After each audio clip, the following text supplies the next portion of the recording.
Actor और singer Deep Sidhu की कल रात सड़क हादसे में मौत हो गई। दीप सिद्धू दिल्ली में लाल किला हिंसा के बाद चर्चा में आए थे। उनका नाम भी इसमें बतौर आरोपी लिया जा रहा था। कल सोनीपत में केएमपी एक्सप्रेस वे पर उनकी गाड़ी ट्रक से टकरा गई। हादसे में दीप सिद्धू की मौत हो गई, जबकि उनकी दोस्त रिया राय जख्मी हो गई। सोनीपत के अस्पताल में शव का पोस्टमार्टम किया जा रहा है। इस मामले में अज्ञात ट्रक ड्राइवर के खिलाफ एफआईआर दर्ज की गई। उधर एफएसएल की टीम मौके पर जांच के लिए पहुंच चुकी है। लुधियाना में अंतिम संस्कार दीप सिद्धू का किया जाएगा। सोनीपत के खरखोदा में यह सड़क हादसा कल देर रात हुआ था।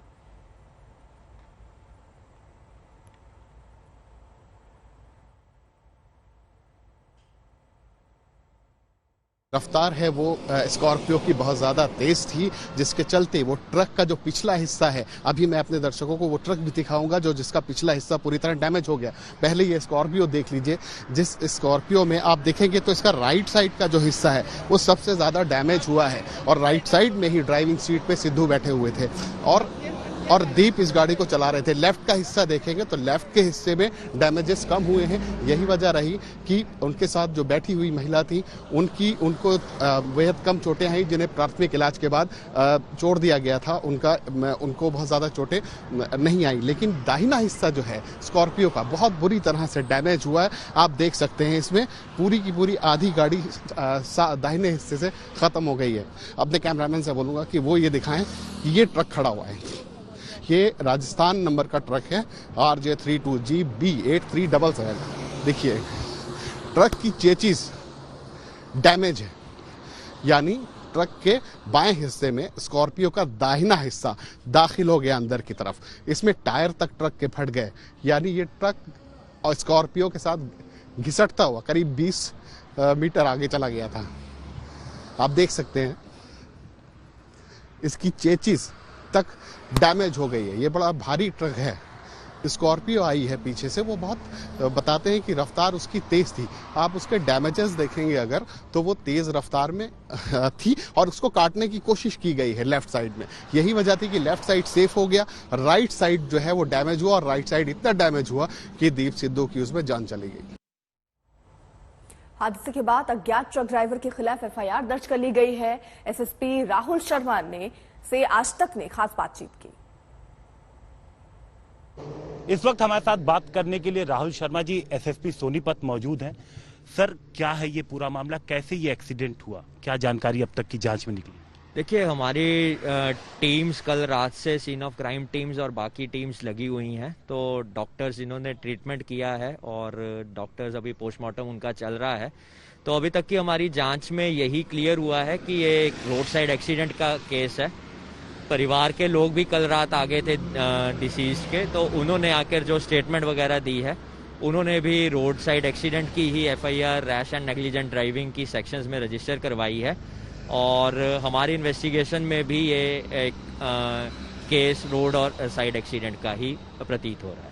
सर, क्या ट्रक भी चल रहा था या रुका था? अब तक इन्वेस्टिगेशन में क्या आया? देखिए, अभी तक हमारा यही है कि जिस तरह से हमारी जो सीन ऑफ क्राइम टीम ने जो इन्वेस्टिगेशन करी है कि ट्रक मूवमेंट में था और इनका व्हीकल भी मूवमेंट में था और इसी कारण इतना मैसिव क्रैश हुआ है। और ट्रक सड़क के बिल्कुल बीच वाली लेन में चल रहा था। तो ट्रक हमारी इन्वेस्टिगेशन में it was in a state of movement. 5 राज्यों के चुनावी माहौल के दौरान हिजाब का मुद्दा उत्तर प्रदेश, पंजाब, उत्तराखंड के प्रचार में लगातार उठ रहा है। असली सवाल ये कि क्या हाईकोर्ट के आदेश के बाद ये मामला शांत हो जाएगा या फिर अभी चल रहे चुनाव में तेजी से फैला हिजाब का विवाद बस शुरुआत पर है। तारीख 15 फरवरी, जगह मांड्या, कर्नाटक। स्कूल में एक अभिभावक हिजाब पहनी छात्रा को लेकर दाखिल होते हैं। शिक्षिका तुरंत आगे आती हैं। स्कूल में हिजाब पहनकर दाखिल हुई छात्रा को वो इशारा करती हैं। हिजाब अब उतार कर क्लास में जाने के लिए कहती हैं। अभिभावक ये देख सुनकर तुरंत मना करते हैं। कहते हैं हिजाब उतार कर बच्ची स्कूल और क्लास में नहीं जाएगी।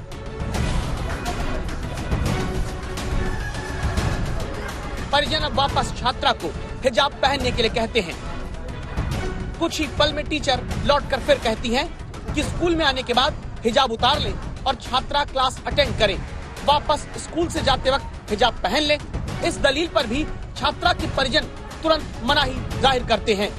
इसके बाद छात्रा को स्कूल से वापस लेकर हिजाब में ही घर वाले निकल जाते हैं।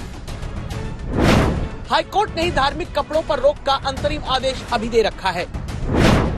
सुप्रीम कोर्ट ने कर्नाटक हाईकोर्ट के अंतरिम आदेश पर रोक लगाने की याचिका नहीं सुनी है। कर्नाटक हाईकोर्ट में अभी इस पूरे विवाद में सुनवाई लगातार जारी है। तो क्या तब तक बिना हिजाब के अभिभावक बच्चों को कर्नाटक में स्कूल नहीं भेजेंगे? कर्नाटक के मलारू में आप परिजनों से हुई बातचीत को सुनिएगा। हम लोग के बच्चों को क्यों अलग कर रहे हैं ये लोग? हिजाब डाल के कोर्ट ने बोला है कि कोई भी रिलीजियस प्रैक्टिस अलो नहीं है। हाँ, इतना साल हुआ, 100 ईयर्स पहले का स्कूल है, हम लोग यही एजुकेशन किए हैं ना। हाईकोर्ट ऑफ कर्नाटका कहा है कि रिलीजियस प्रैक्टिस अलो नहीं है, चाहे हिंदू मुसलमान हो कोई भी हो। तो हम लोग हमारे रिलीजन के खिलाफ जाना पड़ता है ना, हमारे रिलीजन का खिलाफ है ये। हमारे कुरान में यही से कहा है कि नहीं, अब हाईकोर्ट ऑर्डर के खिलाफ आप बच्चों को अगर हिजाब उतार के आने कहेंगे तो आप क्या कहते हैं? नहीं भेजोगे बच्चों को? नहीं चाहिए, एजुकेशन नहीं चाहिए, क्या करना है फिर? फ्यूचर एजुकेशन नहीं चाहिए, आप हिजाब पहन के ही जाएंगे? हाँ, यस, नहीं तो हिजाब चाहिए हम लोग। नहीं तो अगर हाईकोर्ट बोलेगा नहीं बेचते हैं हम लोग, नहीं चाहिए एजुकेशन। फर्स्ट हम लोग हिजाब को इम्पोर्टेंस देंगे। हिजाब को इतना महत्वपूर्ण मानते हैं कि कर्नाटक में हाई कोर्ट के अंतरिम आदेश के बावजूद छात्राओं को बिना हिजाब के स्कूल परिजन नहीं भेजना चाहते। पढ़ाई छूटे, एग्जाम छूटे, मंजूर है, हिजाब नहीं छोड़ना चाहते। ये तस्वीर कर्नाटक की गडक की है, जहां हिजाब में ही क्लास के भीतर तक पहुंच गई छात्राओं को वापस क्लास से बाहर किया जा रहा है। या तो हिजाब उतारने को कहा जाता है या फिर क्लास से बाहर रहने को। छात्राएं हिजाब पहनकर क्लास से बाहर आ जाती हैं। यहाँ पर परिजन बाद में आपत्ति उठाते हैं, पुलिस को आकर बीच बचाव करना पड़ता है। आगे बढ़े उससे पहले एक तस्वीर देखना जरूरी है। चिकमंगलुरु में हिजाब पहनकर ही जब छात्राएं क्लास में आती हैं तो छात्र तालियां बजाते हैं। ये तस्वीर मांड्या में पिछले हफ्ते की तस्वीर से अलग है, जहां हिजाब पहनकर आती छात्रा और भगवा गमछा डाले छात्रों के बीच धर्म के आधार पर नारेबाजी दिखी थी। लेकिन चिकमंगलुरु में छात्राएं ज्यादा देर हिजाब पहनकर क्लास में नहीं रह पाईं। दावा है बाद में उन्हें वापस घर भेजा जाने लगा। इस पर घर वालों और स्कूल के बीच तनातनी हुई, पुलिस को बीच में आना पड़ा। कर्नाटक में मंगलवार को कोडागु की ये तस्वीरें भी बताती हैं कि हिजाब विवाद लंबा चल सकता है। जहां पब्लिक स्कूल में 45 मुस्लिम छात्राएं पढ़ती हैं, 23 छात्राओं को हिजाब पहनकर आने पर वापस घर भेज दिया गया। 22 छात्राएं हिजाब पर पाबंदी के बाद स्कूल नहीं आ रही। अब आप सोचिए कि अगर हाई कोर्ट का अंतरिम आदेश जहां नहीं माना जा रहा, या वहां अदालत से भी हिजाब पर रोक का फैसला आया तो परिजन मानेंगे? बच्चे कुमकुम डालने को नहीं आते क्या? उनको भी मना किए हैं, कोई भी नहीं डालने को आते है ना, एंट्री करने को है ना स्कूल में, टीचर अच्छे डालने को हाले को है ना। अगर कोई रिलीजन नहीं शो अप करना है तो उन्हें भी कुमकुम नहीं डालना चाहिए ना, डालने को है ना सर। कल में मीटिंग को है, टीचर का इसमें है ना, वो तो गलत ना। इसीलिए करना है तो पूरे इनके सेम रूल्स करो, एक एक को काय को करते हैं, गलत ना वो भी। हमारे लिए क्यों ऐसे का रूल्स नहीं भेज, क्यों भेजना है सर? इस तरह हिजाब विवाद का इतना विकास हुआ है कि जहां जनवरी में कर्नाटक के सिर्फ एक कॉलेज में विवाद ने जन्म लिया, फरवरी की शुरुआत में वो कर्नाटक में हिजाब के बदले भगवा पगड़ी और गमछा पहनकर आने की मांग पर बदल गया। अब हिजाब पर रोक के बदले सिंदूर कुमकुम की छूट पर सवाल उठाया जाने लगा है। कर्नाटक के सेम पैटर्न पर राजस्थान, पश्चिम बंगाल, मध्य प्रदेश और उत्तर प्रदेश में हिजाब पहनकर छात्राओं के आने पर या तो रोक लगे या फिर दूसरे छात्रों को भगवा गमछा पहनकर आने की छूट दी जाए की मांग हो रही है। पाकिस्तान के बाद इस्लामिक देशों के संगठन ऑर्गेनाइजेशन ऑफ इस्लामिक कोऑपरेशन यानी OIC ने पूरे विवाद में आपत्ति उठाते हुए कहा है कि मुस्लिमों की जीवन शैली की रक्षा भारत में हो। हिंदुस्तान में हिजाब की भी इजाजत है और हमारे देश के संविधान और संस्कृति की भी हिफाजत है।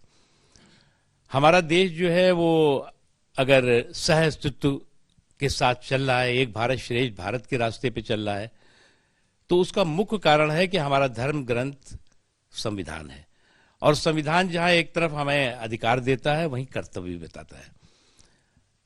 और जो लोग हमें ज्ञान देने की कोशिश कर रहे हैं, उनको इस बात को समझना चाहिए कि हिंदुस्तान दुनिया का अकेला देश होगा जहां पर सभी धर्मों की स्वतंत्रता और सम्मान पूरी तरह से महफूज भी है और मजबूत भी है। उसके अलावा जो है वो ये देश अकेला देश होगा जहां पर कि 6 लाख से ज्यादा इस्लाम को मानने वाले लोगों के धर्म स्थल हैं। अब सवाल है कि होगा क्या? कर्नाटक हाईकोर्ट का हिजाब के समर्थन में फैसला आया तो क्या दूसरे संगठन इसे स्वीकार करेंगे, या फिर जैसे हिजाब बनाम भगवा का आमना सामना होता रहा है वो और बढ़ेगा? अगर हाईकोर्ट का फैसला हिजाब पर रोक लगाने का आया तो क्या परिजन छात्राओं के मानेंगे? क्या बिना हिजाब के स्कूल आने देंगे? क्या एक अदालत से दूसरी अदालत तक क्रम से ये मुद्दा चलता रहेगा? क्या चुनाव दर चुनाव ये मामला बढ़ता रहेगा? आज तक ब्यूरो। संत रविदास की जयंती पर दिल्ली से वाराणसी तक सियासी पूजा पाठ की होड़ सी लग गई है। बीजेपी, कांग्रेस, आम आदमी पार्टी सबके सब आस्था प्रदर्शन में लगे हुए हैं।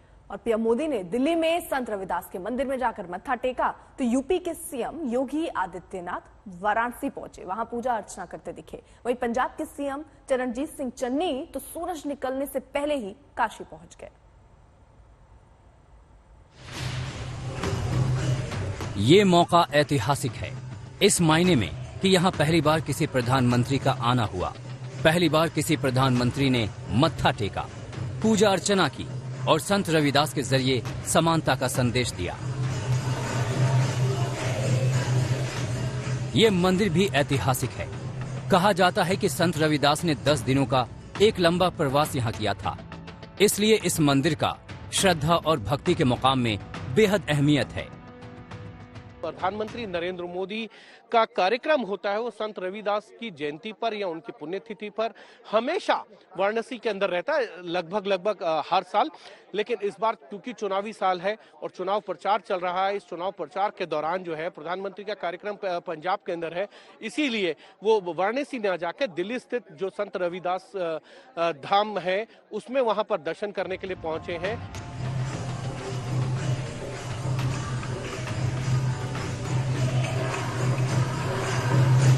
संत रविदास की जयंती पर ऐसा उत्सव, उमंग और उल्लास भी ऐतिहासिक है। दिल्ली में पीएम मोदी रविदास मंदिर गए, महान संत को नमन किया तो वाराणसी में यूपी के मुख्यमंत्री योगी आदित्यनाथ भी संत रविदास की वंदना करते नजर आए। संत रविदास के अनुयायियों के लिए ये मंदिर बेहद खास है। हर साल आज के दिन यहाँ रविदास के भक्तों की भारी भीड़ जुटती है। ये पीएम मोदी का संसदीय क्षेत्र भी है और इस मंदिर के विकास के लिए पीएम मोदी लगातार सक्रिय रहे।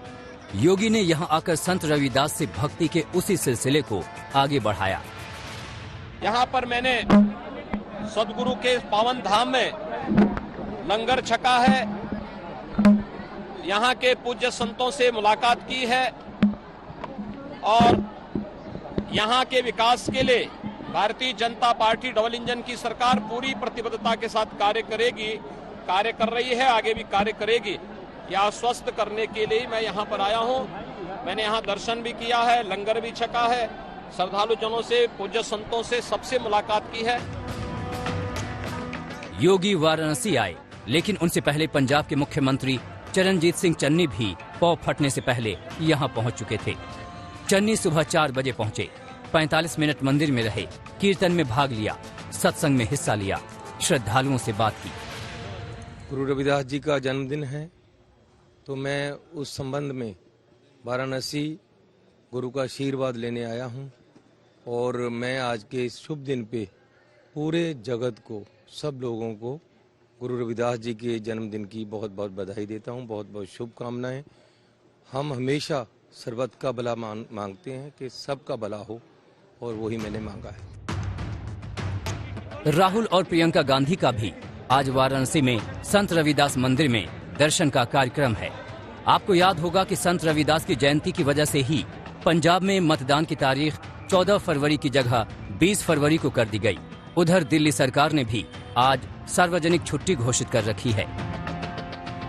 ये समझना ज्यादा मुश्किल नहीं कि संत रविदास के दर पे सियासी नेताओं का ये तांता क्यों लगा है। क्यों योगी, राहुल, प्रियंका गांधी, चरणजीत सिंह चन्नी वाराणसी आने पर मजबूर हुए। क्यों पीएम मोदी दिल्ली में रविदास मंदिर आए और क्यों केजरीवाल सरकार को आज छुट्टी घोषित करनी पड़ी। वजह सीधी है, यूपी में पंजाब तक सबको दलित वोट की दरकार है।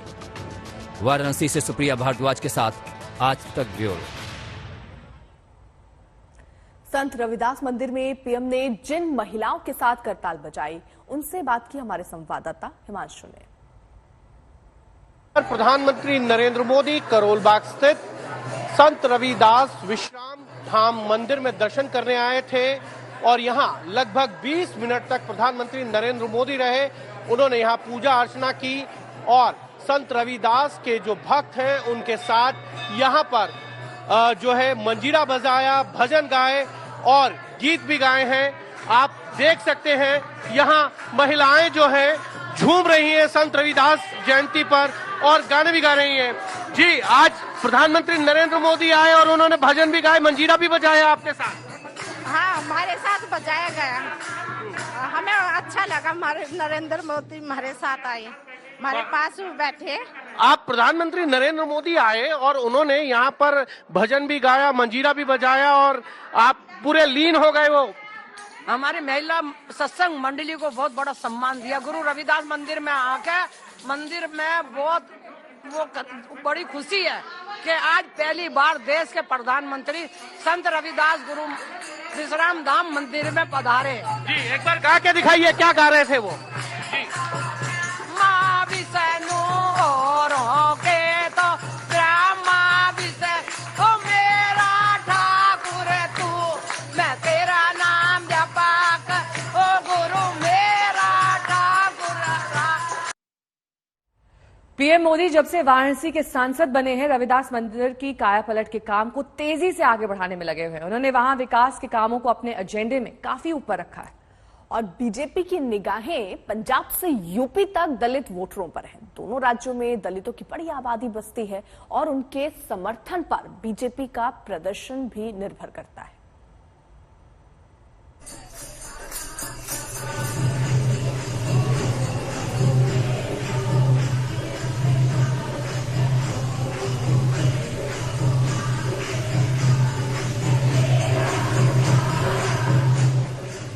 जब चुनावी बेला हो तो हर तस्वीर के मायने अहम हो जाते हैं। दिल्ली में करोलबाग के विश्राम धाम में पीएम मोदी का आना और भक्ति के सागर में गोते लगाने का मतलब भी आपको बतलाएंगे, लेकिन पहले जरा इन तस्वीरों को देखिए।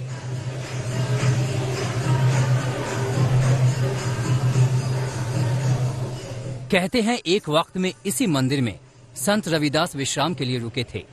10 दिनों का प्रवास किया था और ये जगह उनके अनुयायियों के लिए बेहद पवित्र बन गई। आज पीएम मोदी पठानकोट आने वाले हैं और पठानकोट की राह पकड़ने से पहले वो दिल्ली के इस मंदिर में आए, संत की प्रतिमा के सामने मत्था टेका, शब्द कीर्तन में भाग लिया और करताल भी बजाया।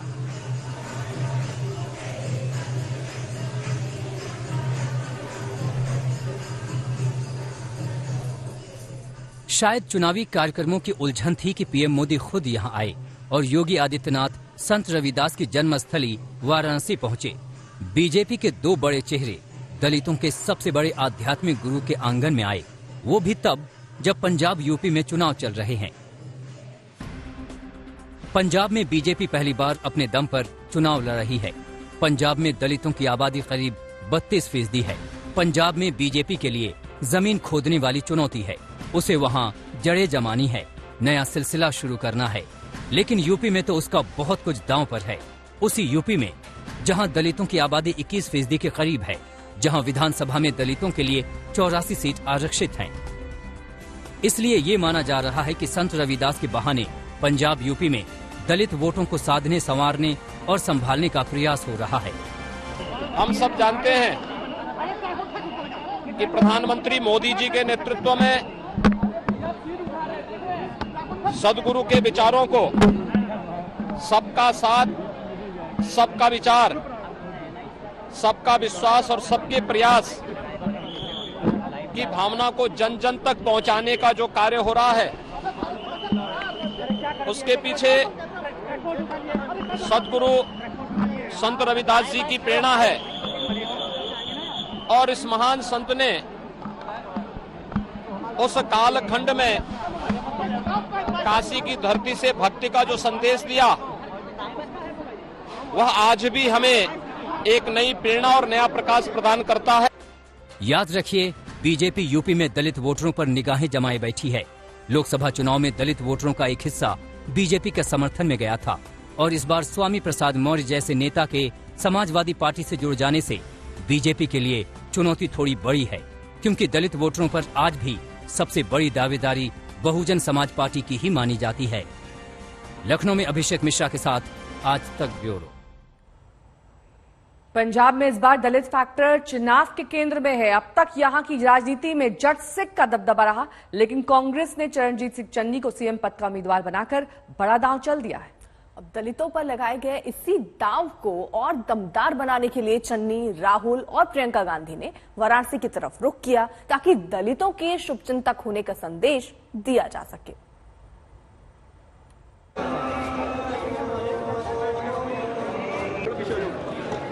संत रविदास के इस मंदिर पर यूं तो हर साल भीड़ जुटती है, लेकिन इस बार इस भीड़ में वो भी चेहरे हैं जिन्हें अक्सर यहाँ देखा नहीं जाता।